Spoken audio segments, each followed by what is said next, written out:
Hello दोस्तों, जैसा कि आप सभी जानते हैं कि एक टॉपिक है इलेक्शन से जुड़ा हुआ जो आपने बहुत सुना होगा। वो है आपने एंटी डिफेक्शन।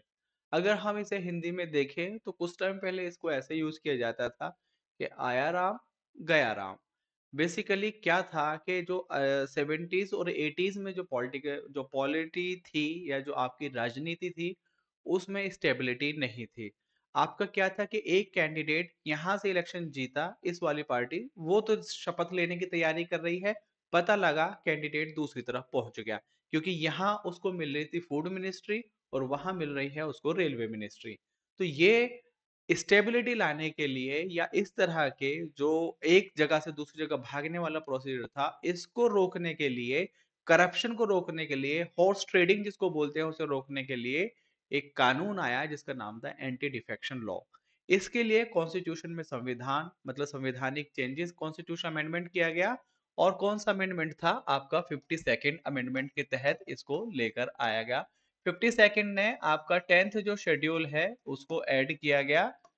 और इसने बेसिकली बताया कि जो आपका कैंडिडेट है उसका डिफेक्शन, उसको रोकने के लिए एंटी डिफेक्शन लॉ, यानी कि एक पार्टी से दूसरी पार्टी में बदल जाना। अब हम उसको लाने के लिए पहले हम समझेंगे कि कोई भी जो पॉलिटिकल पार्टी है या कोई भी जो लेजिस्लेचर जो है वो तीन तरह से हो सकता है। चाहे तो वो किसी पॉलिटिकल पार्टी से बिलोंग करे, चाहे वो इंडिपेंडेंट हो, या फिर वो नॉमिनेटेड हो सकता है। अभी देखिए, कोई भी अगर मेंबर है किसी भी हाउस का, चाहे तो आपका पार्लियामेंट का हो, लोकसभा, चाहे आपका स्टेट लेजिस्लेटिव असेंबली का, या तो वो किसी पॉलिटिकल पार्टी के थ्रू पहुंचा होगा वहां पर, या फिर वो उसको नॉमिनेट किया गया होगा, या फिर वो इंडिपेंडेंट अपने अकेले के दम पे इलेक्शन लड़कर गया होगा। तो यही तीन तरीके से वहां पर पहुंच सकता है। अब यहाँ पर क्या है कि अगर कोई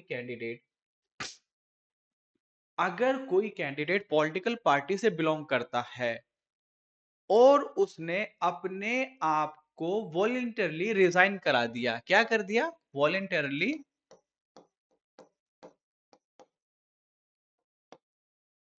रिजाइन कर दिया, तो वो आपको उसका एंटी डिफेक्शन किया जा सकता, मतलब उसको आपको डिस्क्वालीफाई किया जा सकता है इस एक्ट के तहत, अगर उसने वॉलेंटरली रिजाइन कर दिया।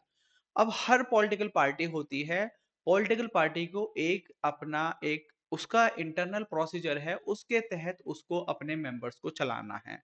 अगर कोई मेंबर उसके तहत नहीं चलता है, उसके तहत नहीं चलता है, तो उसको भी डिस्क्वालीफाई किया जा सकता है। और इस पूरी जिम्मेदारी को देखने के लिए जिस पर्सन को अपॉइंट किया जाता है उसको बोलते हैं विप। क्या बोलते हैं? आपने अक्सर सुना होगा कि विप अनाउंस किया गया, या तो विप जो है वो है बेसिकली, अगर इसकी बात को नहीं माना तो भी उसको डिस्क्वालीफाई किया जा सकता है on the basis of anti defection law. अब कोई इंडिपेंडेंट कैंडिडेट है, इंडिपेंडेंट जीत के तो गए अपने दम पर, ये कहा कि भाई हम जो है किसी भी पॉलिटिकल पार्टी के साथ नहीं है, मैं इलेक्शन लड़ रहा हूं, मैं अपने लोकल मुद्दों पे इलेक्शन लड़ रहा हूं। और आप इलेक्शन लड़के गए, इलेक्शन जीतते ही आपको लगा भाई मैं अकेला मैं क्या करूंगा, तो आप जाके जुड़ गए किसी पॉलिटिकल पार्टी के साथ। तो आपका एंटी डिफेक्शन के तहत आपको डिस्क्वालीफाई किया जा सकता है। एक है नॉमिनेटेड। नॉमिनेटेड को कौन करेगा? कोई ऑब्वियसली चाहे अगर स्टेट में है तो गवर्नर करेगा, और सेंटर में है तो आपका प्रेसिडेंट करेगा। यहाँ पर एक कंडीशन है, अगर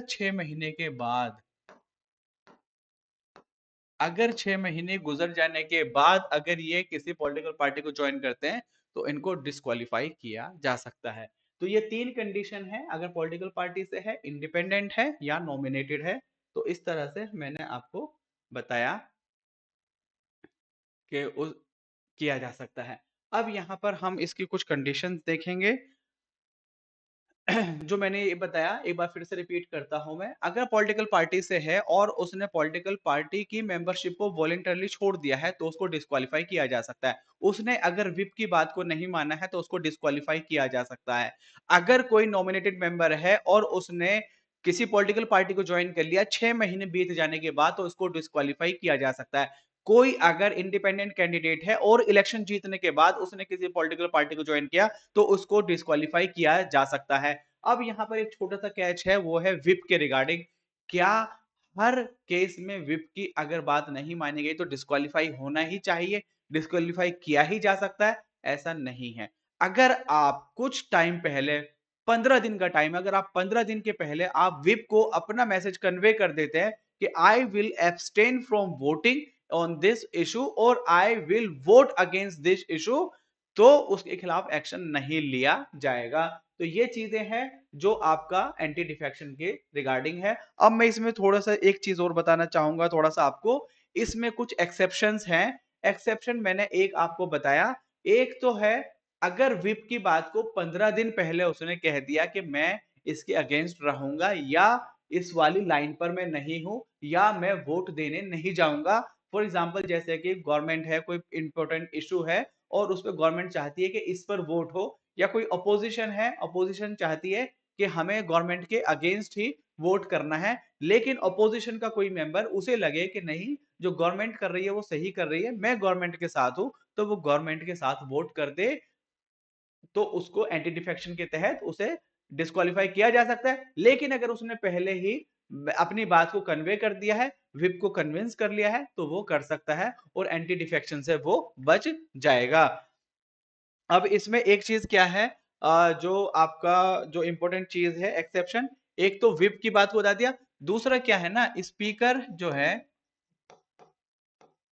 स्पीकर अगर वो मतलब जैसे ही वो स्पीकर कोई एमपी है और वो स्पीकर बना, अब वो इंश्योर करता है कि भाई जो भी ऑफिस है वो नॉन पार्टीशन रहे, यानी कि बायसनेस ना रहे। इसलिए मैं चाहता हूं कि मैं सबको एक निगाह से देखो, इसलिए मैं पॉलिटिकल पार्टी की अपनी मेंबरशिप छोड़ता हूं। अगर वो ऐसा करता है तो वो एंटी डिफेक्शन के दायरे से बाहर रहेगा। तो स्पीकर कर सकता है आपका, और फिर आपका विप की बात वाला मैंने आपको बताया वो कर सकता है।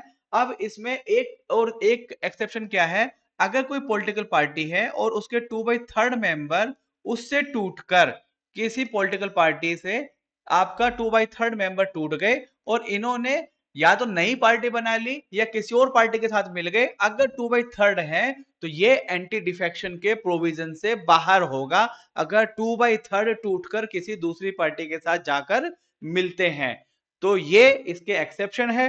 अब एक चीज जो है मैं आपको बताऊं, अगर किसी को जो एक पॉइंट है जो और मैं बताना चाह रहा हूं, अगर किसी का डिस्क्वालिफिकेशन है, डिस्क्वालिफिकेशन है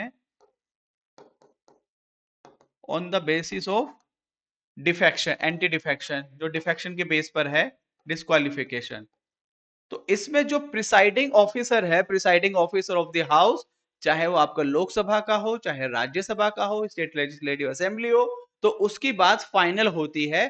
पहले उसका जुडिशियल रिव्यू नहीं था, लेकिन 1992 में एक सुप्रीम कोर्ट ने एक केस में जजमेंट दिया, जुहुतो होलिहन केस में, किहुतो होलोहन वर्सेस जिलुचु केस में सुप्रीम कोर्ट ने जजमेंट दिया, और अब ये जुडिशियल रिव्यू के परव्यू में आता है। तो ये था बेसिकली आपका एंटी डिफेक्शन का। अब इसमें एक चीज क्या है, अगर देखिए नॉर्मल जैसे डिस्क्वालिफिकेशन है, अगर नॉर्मल डिस्क्वालिफिकेशन है, और भी कई सारे तरीके हैं जिसके बेस पे डिस्क्वालीफाई किया जा सकता है एक मेंबर को, उसमें जो फाइनल अथॉरिटी है वो प्रेसिडेंट है या गवर्नर है। अगर एमपी का हो रहा है तो प्रेसिडेंट, और एमएलए का हो रहा है तो गवर्नर जो फाइनल अथॉरिटी है। लेकिन अगर एंटी डिफेक्शन के अगेंस्ट है तो उसमें आपका जो स्पीकर, आपका जो स्पीकर या फिर आपका चेयरमैन, ये रेकमेंड करेंगे किसको, इलेक्शन कमीशन ऑफ इंडिया को। तो election commission of India is the final authority in case of anti defection के केस में जो डिस्क्वालिफिकेशन होता है तब उस केस में।